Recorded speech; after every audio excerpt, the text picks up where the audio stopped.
Can you hear me? You can't hear me. Oh boy. Let me see what's going on here.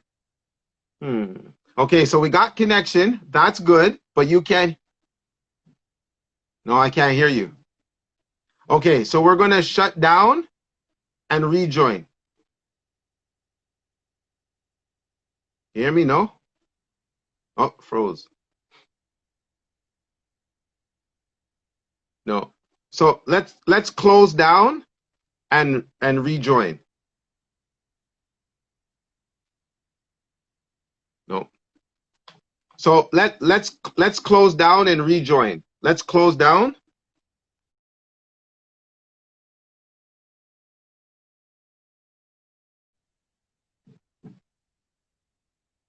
Nope. No. Yeah. Close down and rejoin. Perfect. Close. Let's remove her. Her headset is the problem. Mango lion. Because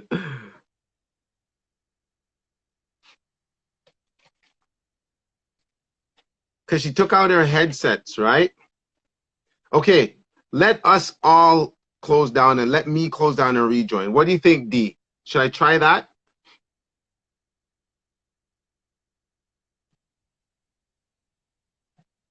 Okay, so let's try again.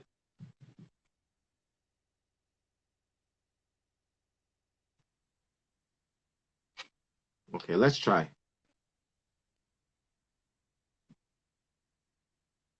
Because I can hear you now. Can you hear me now? I can hear you. Yes! Woo! We did it! We did it! We did it! Power to the people! Oh, all the power, all the people, all the time. Yes. Listen, thank you so much, Miss Laura May Lindo. Thank you so much for taking the time out of your schedule to be here on WIZOLOGY Show. Really appreciate you. Really, really. Zara is absolutely amazing. Yes. Amazing staff. Amazing, amazing. Thank you so much. Thank you. No worries. Really I love this connection. Okay. You see what I'm saying? So, have you done a lot of these? Have you done the Instagram a lot? No, right? I have never. This is the very first time. Can you believe it? You see? I want some of the people to give me some of the hand claps. Yes. Big up. No? Okay, look, they're going to come. People are going to put up the. Yes. Oh, yeah. People are going to come. People are going to come, man. Yeah. Thank you, man. Thank you so much. Thank you. You're very, very, very, you don't know how humbled I am to, for you to take all your time. I know you have a lot of work to do. We're not going to be really very long, but what we have to talk about is important. Okay, and, yes. It's time, and it's 2020. It's COVID. Yep. But bigger than that, to me, honestly, bigger than that is our culture. Is around the world. It's at a fighting pivotal moment, I say. Yeah. It's at a pivotal moment.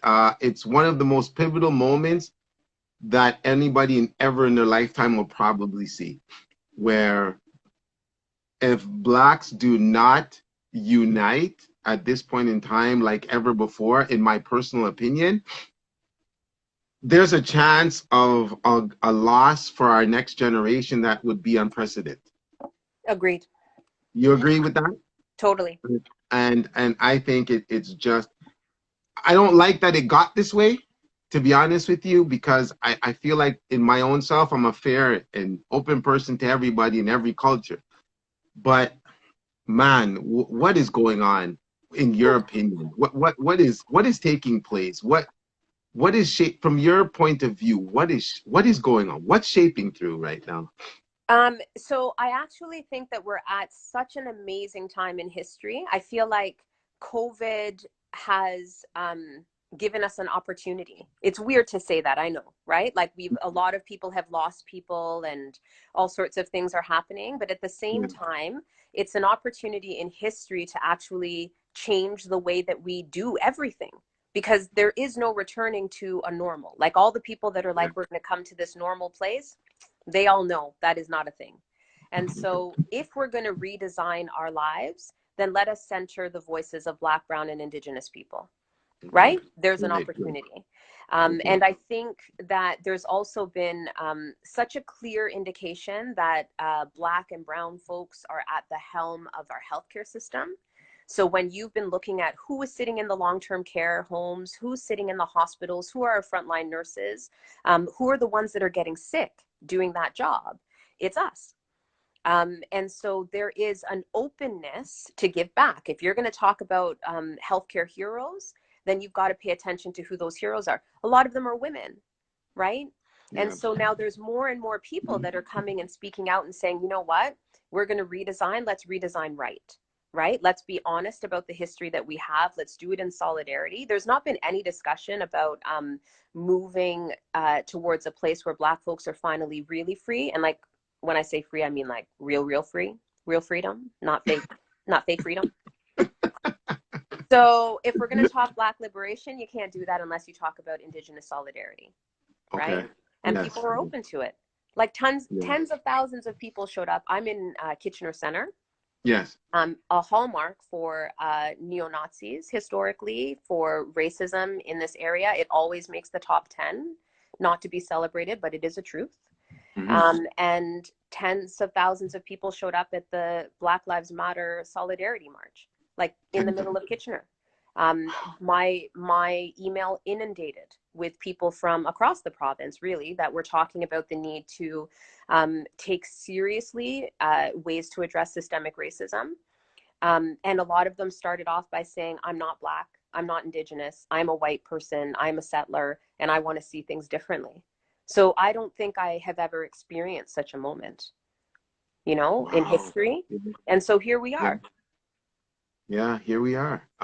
You know, you're an M.P.P. You're somebody who we look up to and we have to put our trust into for before a government. Now, let's before I get deep into it, I mean, you know our culture. Mm-hmm, We're not very trustworthy of politicians. mm-hmm.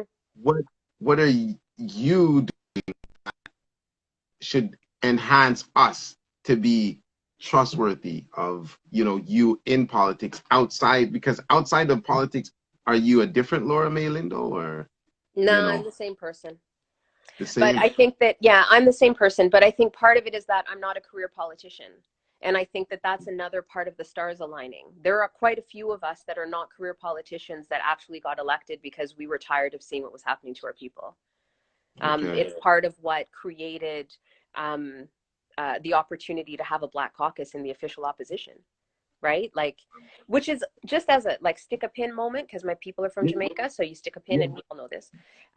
But there is a Black caucus in the official opposition. It's the first time in the history of Ontario that enough Black people have been elected to a single party to have a caucus, like 2018. So we can celebrate that all we want, or we can look at that and say, that's interesting, right? Yeah, And yeah. like of the five of us that are part of this caucus, so I'm the Black Caucus chair.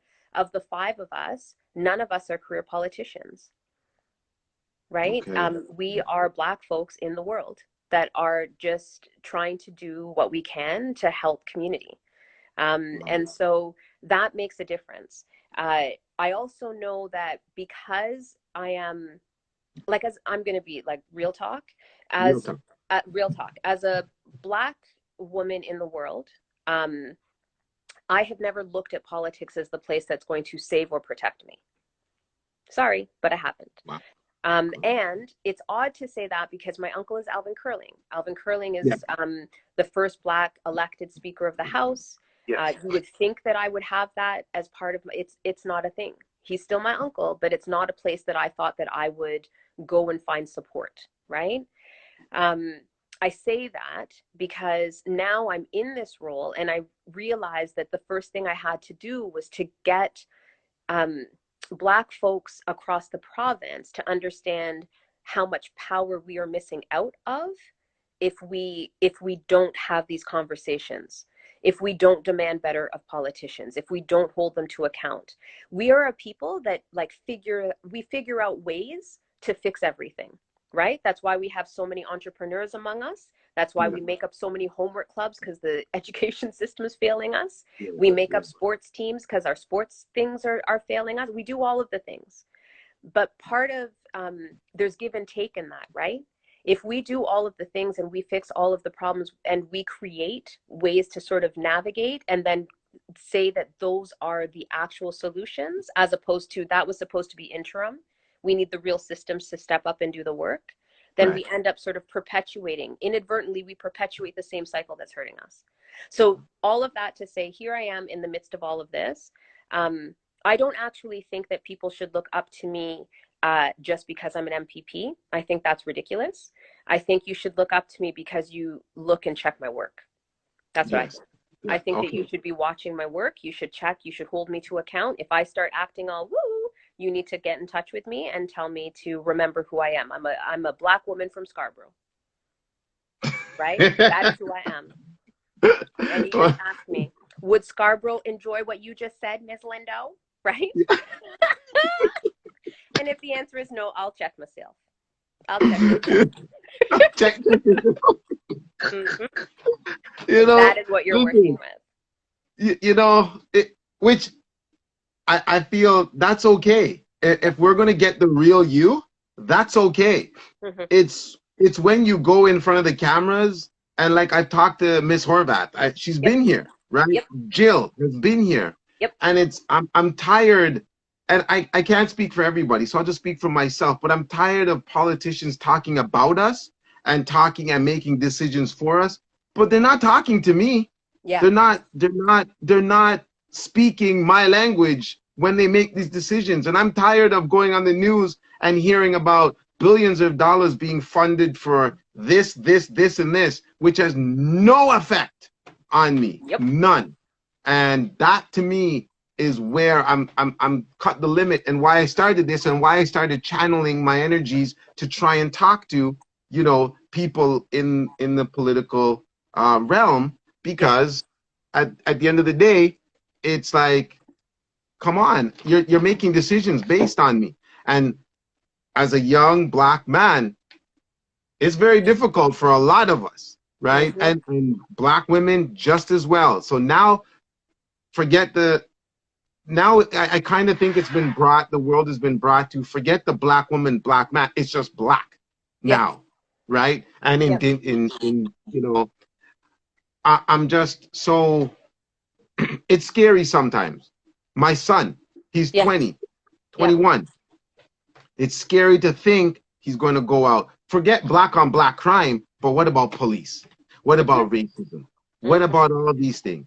Mm-hmm. And you, of course, I'm sure, have known and seen this firsthand Mm-hmm. of what's been going on. So, like, what are some of the challenges with anti-Black racism that you identify with, like, in your, the riding or the constituency? Sure, sure. So a couple places. I'm going to answer it in like 3 different ways, but I promise No I'll be problem. fast because we could be here No problem. forever. Yeah. Number one is I'm a mom. I'm a single mom of 3 Black children. My Okay. youngest is 5, little Black boy. He is 5. His name is Jaden. He's super cute. He's only wearing Spider-Man underwear. He may appear. Sorry in advance. Okay, no Okay? problem. It happens. That happens. But I look at him and I look at his innocence, and I cannot help but be scared given the climate, right? And again, real talk. And I bring him and those examples into Queen's Park, right?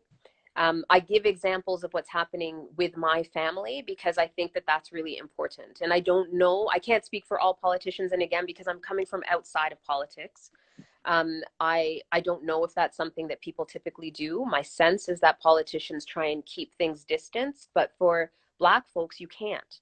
Literally, as a Black woman doing any job, my Blackness makes me have to do things differently automatically, right? Okay. Yes. So it can't change when I go into Queen's Park or when I'm having fights about food insecurity and who that's most impacting and all of that stuff at Queen's Park, right? Yeah. Which leads me to my second thing. I actually am from outside of politics. My background's in education. So I have my master's and PhD in education. I used to teach teacher candidates, and I did that work because the education system is failing us. And so I would teach teachers before they got into the classroom about ways to become anti-racist practitioners. How, like the art of doing that work, recognizing they used to tell me, we don't see color when I was teaching. And I was like, really? Because I'm pretty sure all of y'all are wondering if I'm actually your professor. Like, pretty sure that that's what's happening, right? So I ended up doing my doctoral work on Black stand-up comedians, actually. And I argued that Black stand-up comedians have found a really cool way of talking about racism to people that don't want to talk about it, and teachers need to do the same thing, right? Yeah. So I tell you that because when we started to see what I would, in my professional opinion, call a dumpster fire in our education system, between Peel, between, like I had stuff that was happening here in Waterloo region. You're seeing what's happening in York region. York region was supposed to have been quote unquote fixed. And now look, all of the same stuff is still happening again.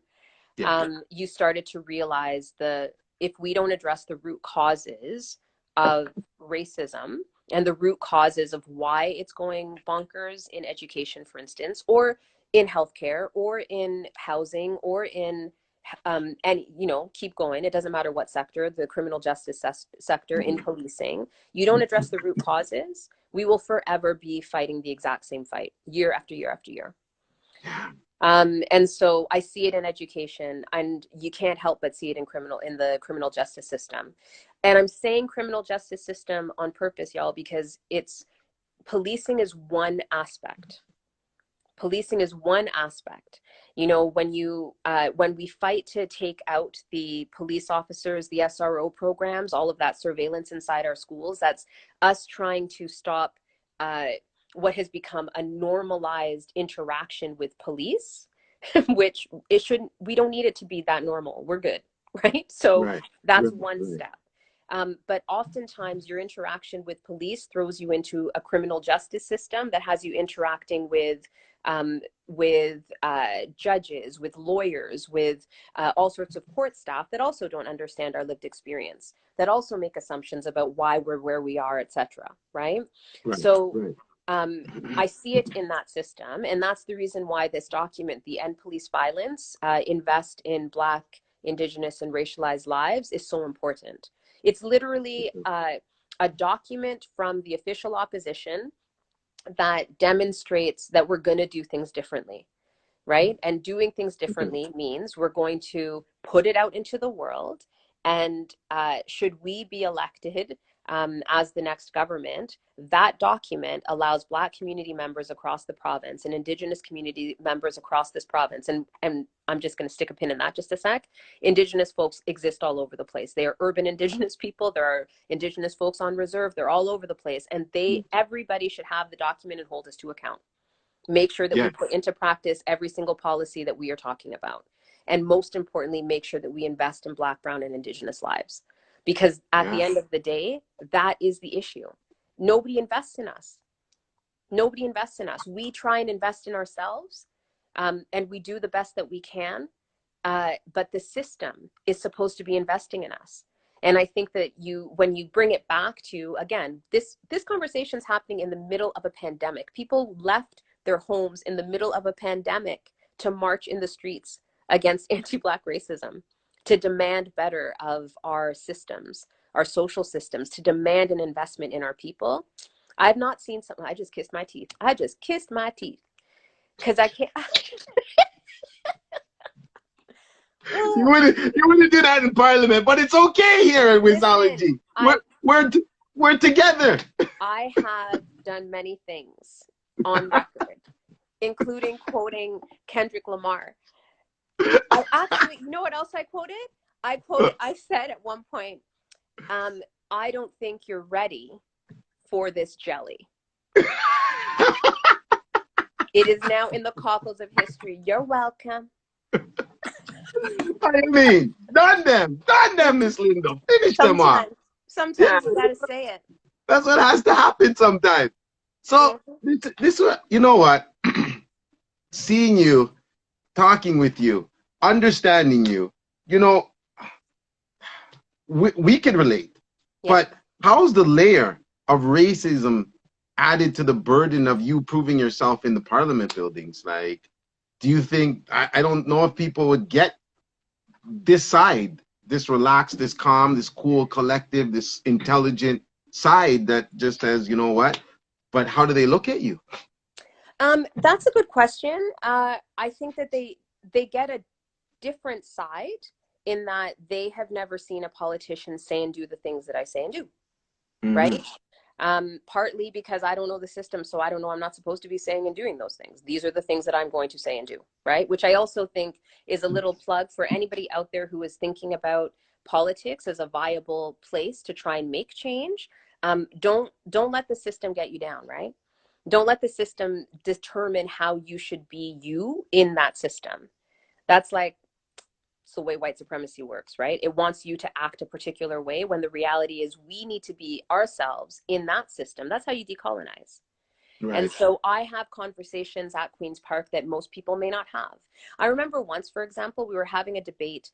I had I think I was talking about racism, right? I'm often talking about racism. So I was talking about racism, probably in the education system. I was talking about the importance of funding the anti-racism directorate. And there's this process where you can ask a question at question period. And if they don't actually answer you well, you have like a timed amount of time. You can fill out a form and you can ask to bring them to what they call a late show, which to me is like, it's not as fun as it sounds. It's just after hours and I get 5 minutes to talk, they get 5 minutes to talk. Yeah. You talk over each other, no, like nobody's really listening. But anyway, who cares? The point Mm. is I bring them to a late show. So I do my speech, 5 minutes of, stop being racist. And then the government responds 5 minutes of why do you think we're racist kind of thing, right? Yeah. So when we were done, I realized that for the entire 5 minutes that they were talking to me, I don't think that they understood the power that they had in their role as government officials to not just spew nonsense, but like literally help people. And I want to believe that nobody would enter into these roles and not want to help people. So maybe they just didn't understand so much what it Right. was that I was talking about. So as soon as the debate was done, and the light started to turn down in the chamber, I just walked across to them, which typically you don't, they call it crossing the floor. Like typically you don't cross over to where they are. Yes. So I just walked over to them and I was like, hey, can we just have like a little conversation about what we are really, like what I'm really talking about? Because like this Yeah. whole system thing isn't working for me, but can we just talk? It's Right? not working for you. The It's not system's not working for working me. for you. Nope.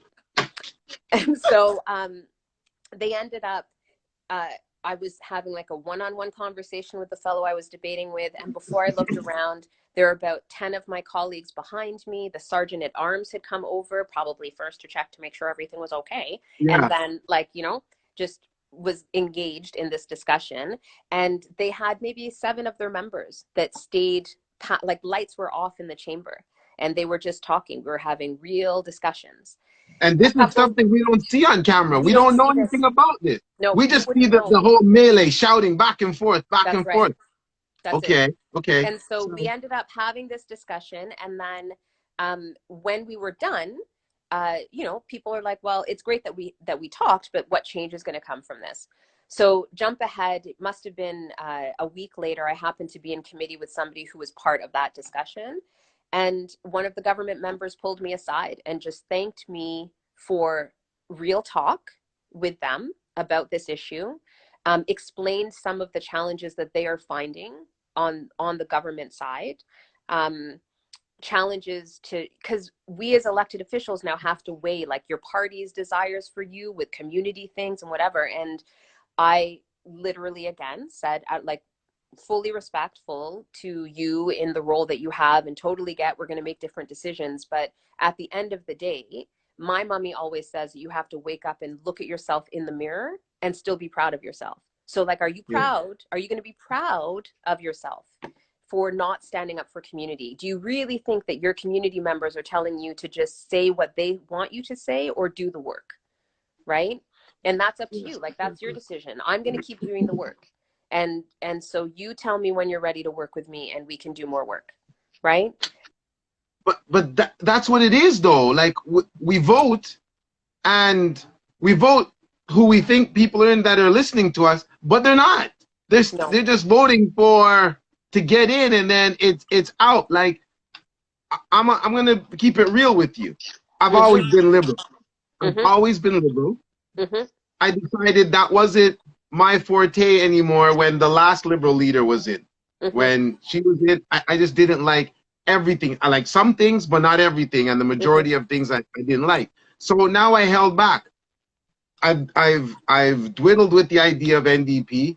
Mm-hmm. I'm definitely no. I don't believe I'm conservative at all. Mm-hmm. I definitely believe that, but it's so shocking to me that I've gotten more love trying to go through the connections from an NDP party to where they have kept their word with me. Somebody Yep. has said, you know what? I'm going to lead you to Andrea.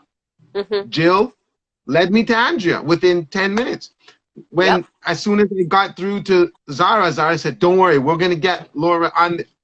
It comes through. I haven't heard nothing from Liberal Party. I care zero about Liberal right now because that's the politicians that I feel are getting in and just talking the talk, but they're not walking it.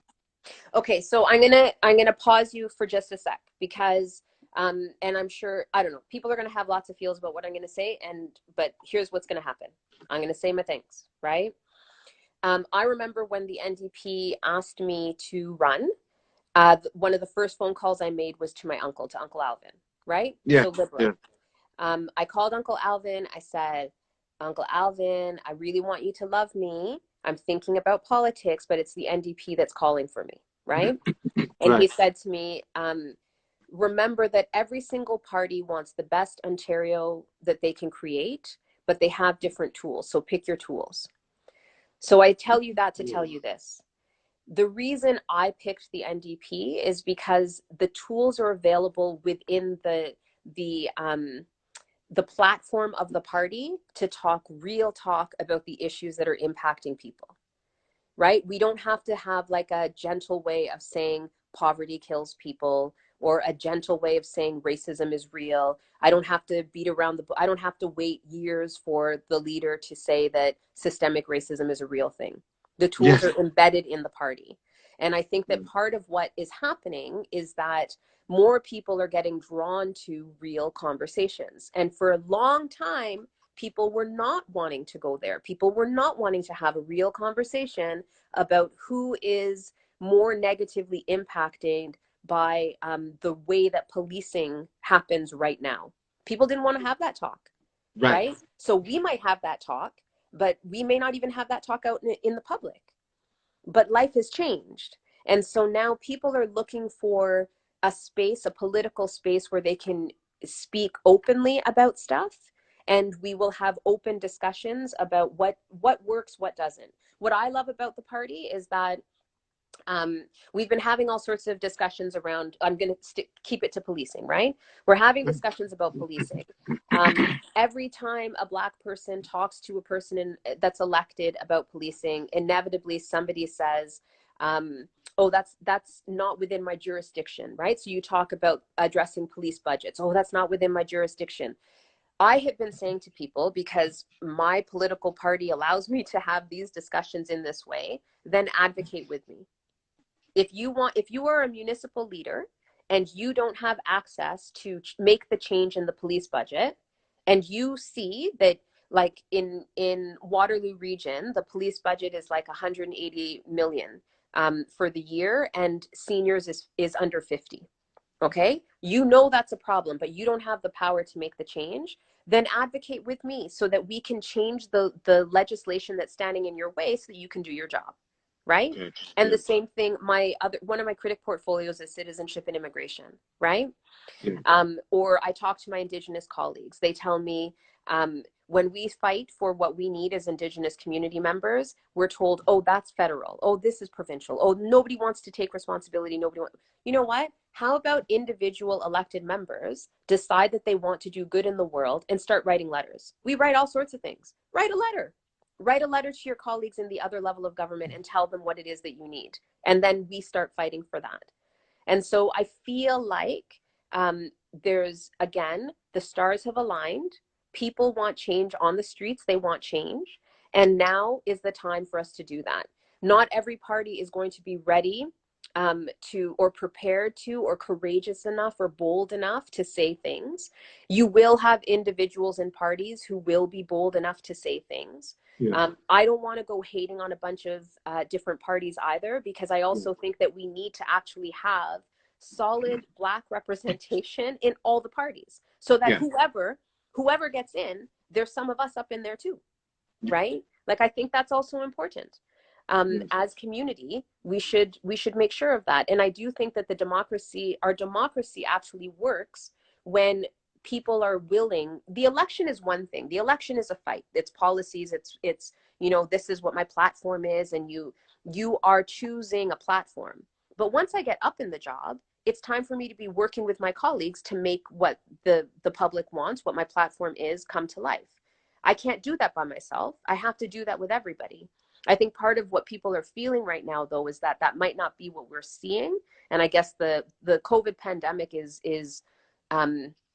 definitely emphasizing that lack of transparency right now with the government and with the public. And, we're fighting to find out what's going to happen to us next.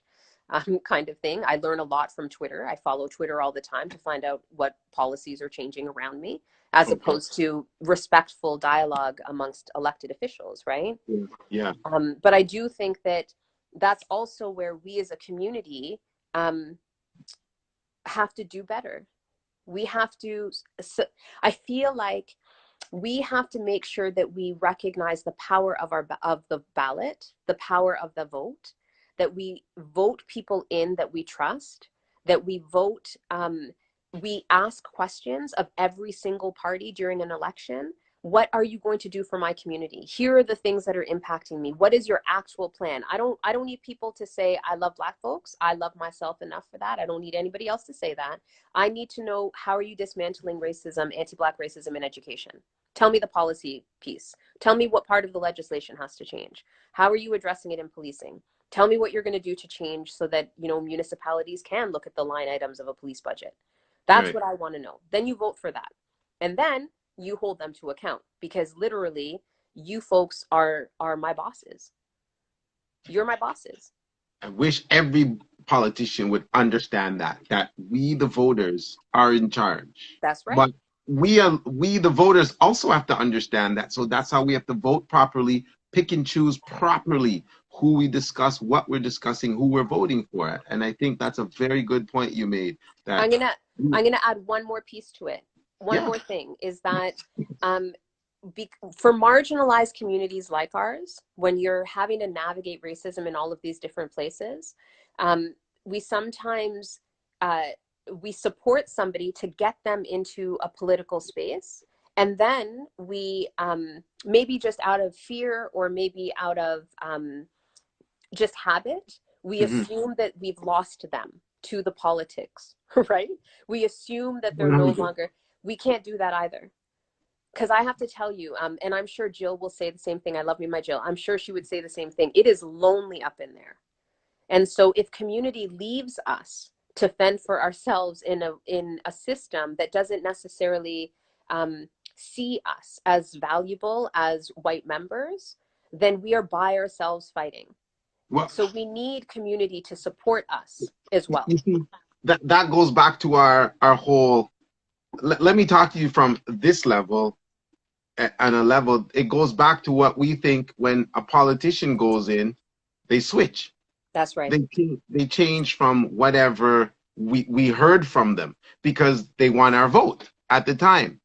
Now, being that said, let me ask you, has a colleague, or maybe the even opposition, forget the policies, have they ever tested your Blackness, your the courage that you have to do things on a different level? I don't know if I would say that they have ever tested my Blackness. I mean, listen, the fact that we have a Black caucus in the official opposition, which is something that's never happened before, and the fact that our job is to focus on what Black communities need, that's never happened before. Right. So that um, that is something that I'm going to be forever grateful for, right? Because it has given us a space and a platform to be able to bring straight into Queen's Park the needs of Black communities. And again, that's not happened. So that is important to note. Um, I think that we've had tough conversations, and Andrea will say it all the time, that having a Black caucus and having Black members and having Black community that's speaking out, we are going to have to make some change inside the party too, right? Because we're taking this seriously, and so that change, I think I would be more concerned if she didn't say that personally. Okay. I would be Okay. more concerned if she was like, "Oh no, that's fine," because we know it ain't fine, Yeah. right? We know Yeah. that We it know. ain't fine, right? And Okay. there are things that are unique. So, for instance, I've told this story before. When I go to Queen's Park, as a member, I have like free reign over everything. I can walk around, I can do anything, I can walk through any door. Well, not during COVID, but typically you can do all the things, right? Right. Open up any door, enter all the places. That is our privilege, our parliamentary Yeah. privilege. Oddly enough, whenever and part of what the security has to do there is they as soon as the election hits, they get these posters and they have to memorize our faces and our names. And so you walk around and they're like, "Oh, hello, Ms. Lindo. Oh, hello, Ms. Lindo." They have to know who I am, right? Yeah. Um, and inevitably, whenever there is any kind of protest out front, nobody remembers who I am. I'm literally the only member with locks, And nobody right? even, yeah. I'm like, Nobody how do you remembers. not know me? How do you not Wow. remember? And where Wow. where are you going? Right? I'm like, Yeah. I'm being a member, doing what members do. Remember Yeah. me? Like, Yeah. so that kind of stuff tests because that's the system. The system is not accustomed to us being up in that place and having free reign over that place. Right? Wow. And so that has been a test of my Blackness. Yeah. But I have found it fascinating the amount of conversations that we've had at Queen's Park about systemic racism Yeah. in all of the spaces, like whether it's question period, which is the more raucous part of the day, or if it's Yeah. just during regular debates, right? Yes. Like we Yeah. had a debate not too long ago about changes to legal aid, and they're talking about modernizing legal aid. And I'm like, you can modernize and not actually discriminate, right? You see It's what I'm saying? possible. We can do that. It's possible. It's possible. Right. And so Wow. we can bring different experiences in as examples of why certain bills will disproportionately impact Black folks more negatively, right? We have examples that we can bring to that. It is. Are you heightened now at Queen's Park with, especially with everything being about Black Lives Matter and equality? Is that seems to be like a big and heightened level right now in Queen's Park? Is the tension rising over there because of this There was a movement? lot of tension at Queen's Park. pre There was pre-COVID tension. Yeah, so it it is definitely, so there is a way. I find it maybe it's an art that the Yeah. government does use sometimes, where they just ignore everything happening outside, Yes. which is a thing that I don't know. I think it's getting more difficult to do because all of the pieces are coming together to tell a story of what's happening to Black communities and Indigenous communities across the province. So there are far too many reports that keep coming out about like Black folks being disproportionately impacted by food insecurity. We've got Yeah. all sorts of different reports showing that we're disproportionately impacted by COVID, right? And Yeah. that they're linking that to poverty. And so now we're disproportionately impacted by poverty. Like all of the proof is there. And it's Right. not stuff that we don't know. We know, we're living it. We know, right? But Right. more and more of the media is picking that up. There's a part of me, I'm also a very spiritual person. Okay. So I'm part of this tradition that started in Nigeria, through the slave trade, landed in Cuba, and now is in North America. Okay. And that tradition is very close to me in the way that I live my life. And the reason I'm telling you that is because I believe very strongly in how energy works, right? Yeah. So the community, by marching as they did, um, sort of focused energy on the issues that we have to pay attention to. And you cannot focus energy on issues like this in the way that we did as people that got up and marched, and the people that supported from home. Like, if you look at how many viewers were watching live feeds of all of these marches, like that is the concerted effort of us as energetic beings to change things. Yes. So I don't think it's an accident that, yes, Right. we are talking more so about Yeah. racism. We're also Yeah. talking about anti-Black racism. Because I have to tell you, like, before I was a politician, I was the director of diversity and equity at Laurier. Okay. And I was watching what politicians were doing and how it was impacting the post-secondary sector and how it was impacting my students and such. There were lots of discussions about racism. That's Yes. how the anti-racism directorate was built. There were very little discussions about anti-Black racism. There was very little distinction between how Black folks are impacted by our colonial society versus Indigenous people versus Jewish people versus Muslims, right? Right. And if you don't understand that there is a difference there, how are you supposed to make a solution? Like, it can't be a one size fits all. And so I do think that, yes, there's more discussion about this. Yes, it's definitely hype, but it's more than, I was going to say, it's like all the rage, but it's more than that. Yeah. There's a reality that we've got to do things differently. We've got to. People are showing up and talking about racism at the Finance and Economic Recovery Committee meetings that I go to. Yeah. Right? Like, where is the funding for my people? Where's that at? Right? Yeah. I don't think that anybody thought that was going to happen. No. And it's happening. Yeah. You know, with that, how do you, I'm sure you hear it day in, day out with police, the brutality, the racism that's going on in the forces, and I'm sure there's a lot of politicians who quote say, well, they're doing their job, from carding to this, and we've gone through years and years of being oppressed, especially, I'm going to say it to you. Sorry, Miss Lindo, but Canada, I seem to think, have sugarcoated the racism issue a lot. And we've kind of had it up to here, especially in this level. We've had it. It's been sugarcoated. We have young Black brothers dying at the hands of police, and police walking. They're free. I don't know if it's as bad as the US of A, but we have our situations. We have our situations here. How do you know, when you see this, being as passionate as you are for our culture, and you see this and you have to talk to other politicians who quote, they're just doing their job? How do you feel? What's going on through your mind? What's at stake? What's going on up in the Queen's Park?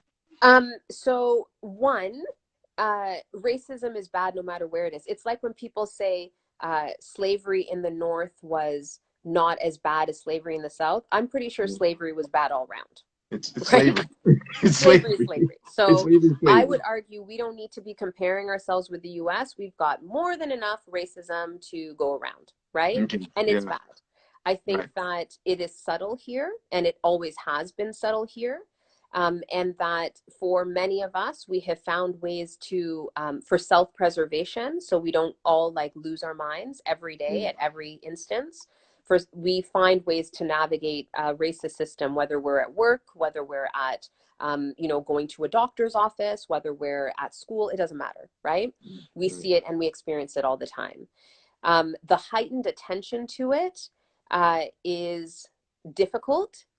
And I think it's difficult because, like, I may look like I'm 15, but I am older, right? Like, I'm 44. And I remember a life before cell phones and cameras. Right. I remember rotary dial phones and dial-up internet. Yeah. In case you're wondering, that's what I remember. AOL. Mm-hmm. And with that life, you wouldn't capture all of the racism and how brutal it is, etc. But now you do. So that is hard, right? Yeah. Because then it's like you're there experiencing it, and you're watching your family experience it. That is there are moments where we just have to take a break and we have to breathe. Yeah. When people say to me that it's harder for people right now to say that things don't exist, they're just doing their job. And in fact, I don't think a lot of people say to me that the police are just doing their job, because I've pointed out rather openly in a variety of places that literally they are. Their job, policing, was the root of policing was to make sure that people stayed where they were as slaves, or indigenous folks stayed on reserves. That's the root of the whole institution.